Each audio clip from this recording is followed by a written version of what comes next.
सभी छात्र छात्राओं को मेरा नमस्कार। मैं धर्मवीर, सहायक आचार्य इतिहास, राजकीय महाविद्यालय बूंदी, आप सभी का ऑनलाइन क्लासेस में हार्दिक स्वागत करता हूं। आज के हमारा जो टॉपिक है वो है गियासुद्दीन बलबन। पिछले अध्याय में हमने रजिया सुल्तान के बारे में अध्ययन किया और उसके बाद से 1265 ईस्वी में बलबन का शासन रहा और इस पीरियड में थोड़े थोड़े समय के लिए अन्य शासकों ने दिल्ली की सल्तनत पर शासन किया। तो आज का हमारा जो टॉपिक है वो है गियासुद्दीन बलबन। बलबन के प्रारंभिक जीवन के बारे में अगर हम बात करें तो जन्म के बारे में ज़्यादा कुछ पता नहीं है।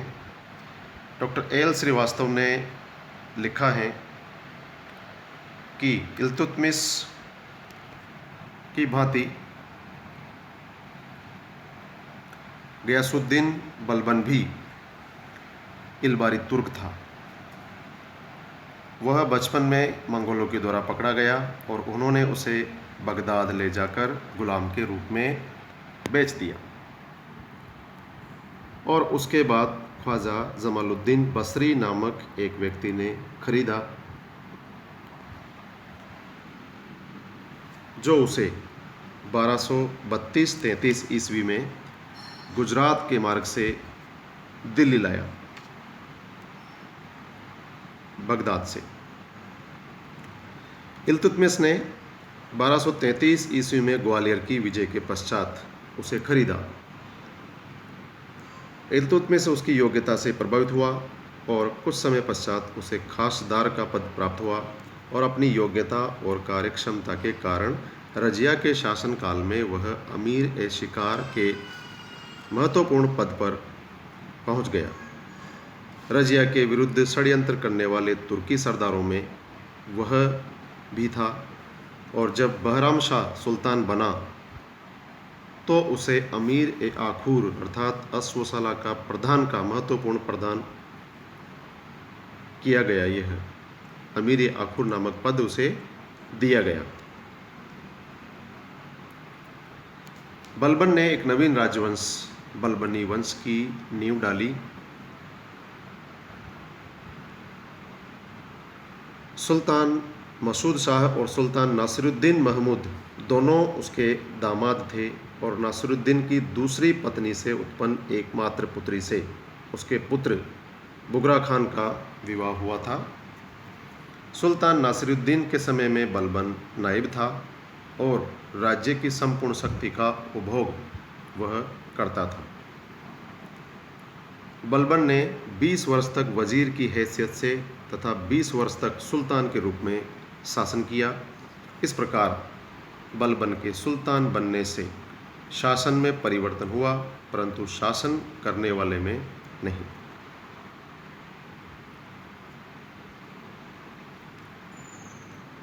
नासिरुद्दीन का शासन बलबन का शासन था, यहाँ तक कि उसने सुल्तान के सम्मान के प्रतीक छत्र का प्रयोग भी नासिरुद्दीन के समय में ही आरंभ कर दिया था, जो इससे पूर्व के दिल्ली सल्तनत के शासक थे। सभी शासकों की भांति बलबन को भी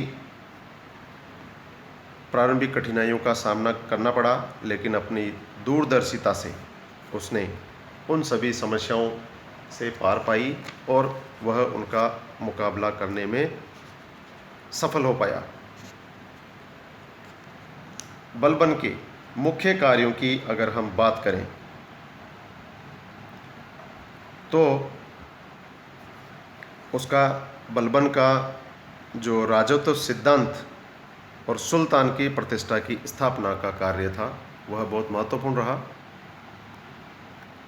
बलबन दिल्ली सल्तनत का पहला शासक था जिसने सुल्तान के पद और अधिकारों के बारे में विस्तृत रूप से विचार प्रकट किए।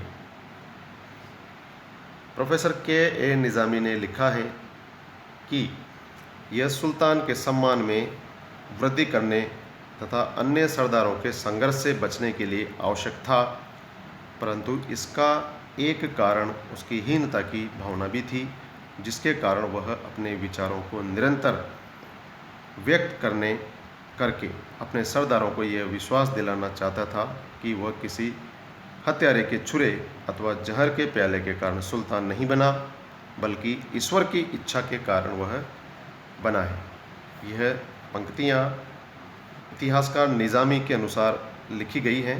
बलबन के बारे में, बलबन के राजत्व सिद्धांत की दो मुख्य विशेषताएं थी कि सुल्तान का पद ईश्वर के द्वारा प्रदान किया हुआ होता है, और दूसरा, सुल्तान का निरंकुश होना आवश्यक है।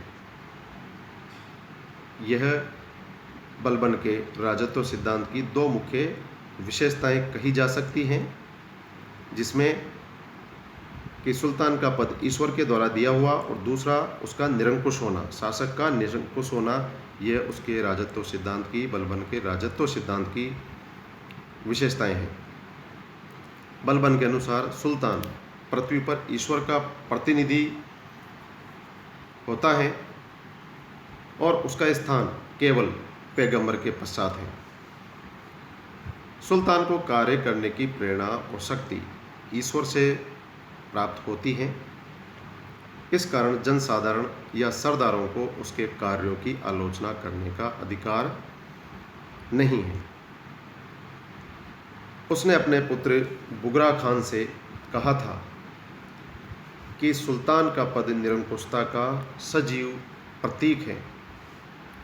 उसका विश्वास था कि सुल्तान की विशेष स्थिति और सम्मान ही उसके नागरिकों को उसकी आज्ञा पालन के लिए बाध्य कर सकते थे। परंतु बलबन का यह भी कहना था कि ईश्वर एक व्यक्ति को सुल्तान का पद इसलिए प्रदान करता है ताकि वह प्रजा के कल्याण के लिए कार्य करें और अपने कर्तव्यों के प्रति सर्वदा सजग रहें। यही नहीं, अपितु बलबन अपने अधिकारियों से भी यह आशा करता था कि वे ईमानदार, न्यायप्रिय और धर्मपरायण हों। उसका विश्वास था कि जिस प्रकार प्रजा सुल्तान के जीवन को आदर्श मानकर उसका अनुकरण करती हैं, उसी प्रकार से अधिकारियों के व्यवहार से भी प्रभावित होती हैं। और इसी कारण से बलबन ने केवल सुल्तान अपितु संपूर्ण शासन के प्रति भय ही नहीं बल्कि सम्मान भी स्थापित करने में उसने सफलता पाई अपने राजत्व सिद्धांत के माध्यम से। और अपने इन्हीं सिद्धांतों को बलबन ने व्यवहारिक रूप में भी उनको लागू किया। उसने वंशानुगत अधिकार के महत्व को समझकर अपने को विद्वान फिरदौसी की रचना शाहनामा के शूरवीर पात्र अफरीसियाब का वंशज उसने स्वयं को बताया। सुल्तान की प्रतिष्ठा के अनुकूल उसने अपने व्यवहार को अत्यंत गंभीर एवं एकाकी बना लिया था। उसने अधिकांशतः एकांत में रहना आरंभ कर दिया, शराब पीना बंद कर दिया, विनोद प्रिय व्यक्तियों के साथ बैठना बंद कर दिया और साधारण व्यक्तियों के साथ तो क्या, छोटे अमीरों एवं सरदारों से भी उसने मिलना बंद कर दिया था। दिल्ली के एक धनी व्यापारी ने सुल्तान से मिलने की एवज में अपनी संपूर्ण संपत्ति देने का वायदा किया, परंतु फिर भी वह बलबन से मिलने की स्वीकृति नहीं पा सका था। उसने न कभी किसी के सामने अस्वाभाविक हर्ष प्रकट किया और न ही कभी अपना दुख। जब उसे उसके सबसे बड़े प्रिय पुत्र तथा राज्य के उत्तराधिकारी महमूद की मृत्यु की सूचना राज दरबार में दी गई, तब वह विचलित हुए बिना राज्य कार्य करता रहा। यद्यपि उसकी और उसके वंश की समस्त आशाएं उस शहजादे की मृत्यु के साथ ही समाप्त हो गई थी और वह उसके लिए अपने निजी कक्ष में फूट फूट कर रोया करता था, लेकिन अपने दुख को उसने अन्य व्यक्तियों के सामने कभी उसको जाहिर नहीं होने दिया। वह दरबार में न तो हंसता था और न ही मुस्कुराता था। वह कभी भी अपनी पूर्ण वेशभूषा के बिना किसी के सम्मुख नहीं आता था। इस प्रकार से बलबन ने अपने व्यवहार को व्यक्तित्व बलबन के स्थान पर सुल्तान बलबन के रूप में उसने अपने आप को ढाल लिया और अपने राजत्व को प्रभावशाली बनाने के लिए फारस की रहन सहन की परंपराओं को अपनाया। अपने पोत्रों के नाम फारस के सम्राटों की भांति केकुबाद, के खुसरो और के कास रखे। तो इस प्रकार से बलबन का राजत्व सिद्धांत बहुत महत्वपूर्ण है और कई बार प्रतियोगी परीक्षाओं में इससे संबंधित प्रश्न भी पूछे जाते हैं। और उसने अपने आप को ईश्वर के प्रतिनिधि के रूप में घोषित किया कि सुल्तान जो है ईश्वर का प्रतिनिधि होता है, उसके द्वारा भेजा गया प्रतिनिधि होता है। और अपने व्यवहार में भी उसने इन्हीं चीज़ों का जो है समावेश किया। दूसरा महत्वपूर्ण जो कार्य था उसका तुर्की सरदारों अथवा 40 गुलाम सरदारों के दल की समाप्ति था। बलबन 40 तुर्की सरदारों के गुट का सदस्य रहा था, स्वयं भी उसका गुट का सदस्य था। उसका सदस्य होने के नाते उसने सुल्तानों और सरदारों के बीच हुए संघर्ष में स्वयं सक्रिय रूप से भाग लिया था तथा इसी कारण वह सुल्तान के पद पर पहुंचा था। इस कारण वह भली भांति जानता था कि सुल्तान की प्रतिष्ठा और उसके वंश की सुरक्षा तब तक संभव नहीं है जब तक कि वह सरदारों के उस गुट को समाप्त नहीं कर देता। सुल्तान नासिरुद्दीन के समय में जब उसने नायब के रूप में कार्य किया तब भी उसने इन 40 सरदारों के गुट, जिसे कि तुर्कान या चहलगानी के नाम से भी जाना जाता है, पूर्व के अध्यायों में हमने इसके बारे में पढ़ा है, उसको नष्ट करने का प्रयत्न किया और उसके लिए सभी संभव साधनों का उसने प्रयोग किया। जहर का प्याला अथवा हत्यारे का छुरा दोनों ही उसके लिए समान थे, बशर्ते वे उसके लक्ष्य की पूर्ति में सहायक थे। इस कारण जब वह सुल्तान बना उस समय तक उस दल के अधिकांश सदस्य या तो मर चुके थे अथवा बलबन के द्वारा मार दिए गए थे। जो कुछ सरदार शेष रह गए थे उन्हें उसने सुल्तान बनने के पश्चात समाप्त कर दिया या उनके प्रभाव को नष्ट ही कर दिया।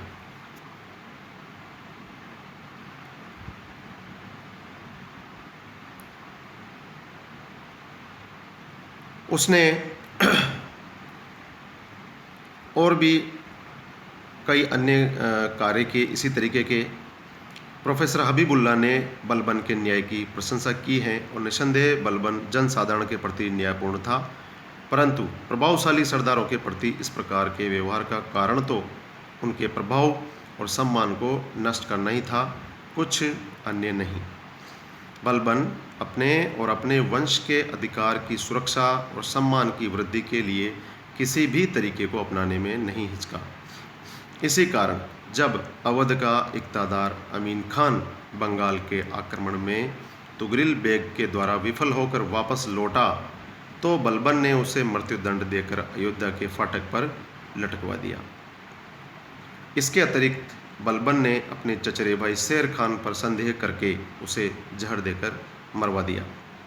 शेर खान की मृत्यु से बलबन का सबसे शक्तिशाली और संभावित विरोधी सरदार समाप्त हो गया। इस प्रकार बलबन ने सभी महत्वपूर्ण तुर्की सरदारों को समाप्त कर दिया और 40 सरदारों का जो गुट था, जिसे तुर्कान या चहलगानी कहा गया है, वह नष्ट हो गया। उसने उन सरदारों के स्थान पर छोटे सरदारों की पदोन्नति की जो बलबन के प्रति वफादार थे और जो कभी भी उसके साथ समानता का दावा नहीं कर सकते थे।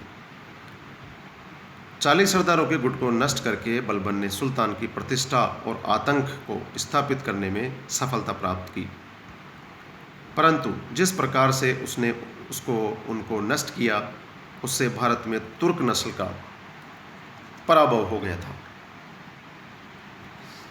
इसके अतिरिक्त उसके महत्वपूर्ण कार्यों में उसके द्वारा सेना का संगठन करना, शासन और गुप्तचर विभाग का संगठन करना और विद्रोहों का दमन करते हुए शांति व्यवस्था स्थापित करना, बंगाल विजय, मंगोल आक्रमण, इन सभी से सुरक्षा करना बलबन के महत्वपूर्ण कार्य माने जा सकते हैं। गुप्तचर विभाग का संगठन और शासन के रूप में उसने सभी को यह व्यक्तिगत सलाह दी कि एक शासक को दुर्बलों को शक्तिशालियों से बचाना चाहिए। शासन न तो बहुत कठोर होना चाहिए और न ही बहुत उदार। कर इतने भी अधिक नहीं होने चाहिए कि जनता असहाय और निर्धन हो जाए, और न इतने काम होने चाहिए कि जनता उद्दंड हो जाए। शासक का कर्तव्य है कि वह एक ऐसी व्यवस्था स्थापित करे जिससे कृषि उत्पादन पर्याप्त हो।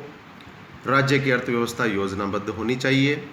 आय में से आधी आय व्यय करनी चाहिए और आधी आय संकट के लिए सुरक्षित रखने चाहिए। ऐसे उसके स्वयं के विचार थे। शासक को व्यापारियों और समृद्ध और संतुष्ट बनाए रखने के प्रयत्न करने चाहिए, और सैनिकों को ठीक समय पर वेतन मिलना चाहिए, तथा शासक को ऐसा प्रबंध करना चाहिए जिससे सेना संतुष्ट एवं प्रसन्न रहे। इस प्रकार की व्यवस्थाएं उसने सेना के संगठन और शासन के रूप में की। बलबन के मूल्यांकन की अगर हम बात करें संक्षिप्त में, तो डॉक्टर एल श्रीवास्तव ने बलबन के मुख्यतः 2 दोष बताए हैं कि वह धर्मांध था तथा अपनी बहुसंख्यक प्रजा के प्रति उसका व्यवहार असहिष्णुतापूर्ण था, तथा दूसरा उसमें रचनात्मक प्रतिभा का अभाव था। उसमें व्यवस्था स्थापित करने की शक्ति थी, नवीन आविष्कार की नहीं, अर्थात उसमें रचनात्मकता का अभाव था। इसके अतिरिक्त उन्होंने उसकी प्रशंसा की है, और तथाकथित गुलाम सुल्तानों में इल्तुतमिश के पश्चात वे उसे दूसरा स्थान प्रदान करते हैं। प्रोफेसर ABM हबीबुल्ला ने बलबन की राजनीति में एक मुख्य दोष यह बताया है कि उसने भारतीय मुसलमानों के प्रभाव को राजनीति और शासन में स्वीकार नहीं किया। वह लिखते हैं कि वह अपने आप को मुसलमानों का शासक मानने की बजाय तुर्की संप्रभुता का संरक्षक अधिक मानता था। इसके अतिरिक्त वह भी बलबन के कार्यों की प्रशंसा करते हैं। तो इस प्रकार से बलबन के बारे में मिले जुले विचार सभी इतिहासकारों के आते हैं, और लगभग 1287 ईस्वी तक का शासनकाल बलबन का शासनकाल रहा है दिल्ली सल्तनत पर, और उसके महत्वपूर्ण कार्यों में बलबन का राजत्व सिद्धांत सबसे भिन्न है, और उसी से उसकी अलग पहचान रही है।